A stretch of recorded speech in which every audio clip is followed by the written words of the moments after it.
তাজমহল একটি অসাধারণ স্থাপত্যকীর্তি এবং প্রেমের প্রতীক হিসেবে বিশ্বব্যাপী পরিচিত।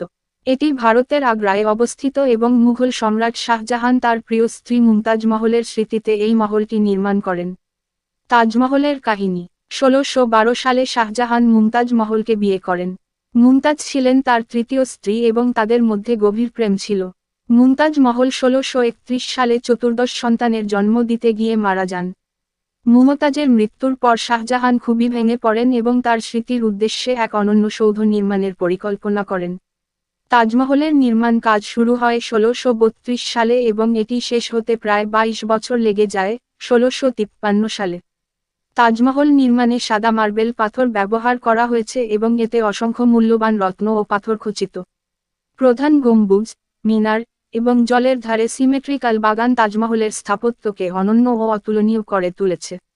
তাজমহল শুধুমাত্র একটি সমাধি নয়, বরং এটি মুঘল স্থাপত্যের এক শ্রেষ্ঠ নিদর্শন, যেখানে পারস্য, তুর্কি, ভারতীয় ও ইসলামী শিল্পের সংমিশ্রণ ঘটেছে।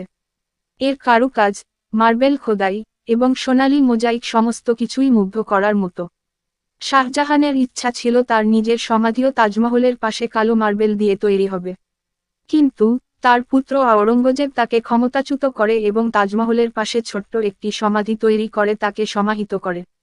আজ তাজমহল বিশ্ব ঐতিহ্যবাহী স্থাপত্যের একটি উদাহরণ এবং প্রতিদিন হাজার হাজার পর্যটক এর সৌন্দর্য উপভোগ করতে এখানে আসেন। প্রেমের অমর নিদর্শন হিসেবে এটি যুগ যুগ ধরে সবাইকে মুগ্ধ করে চলেছে।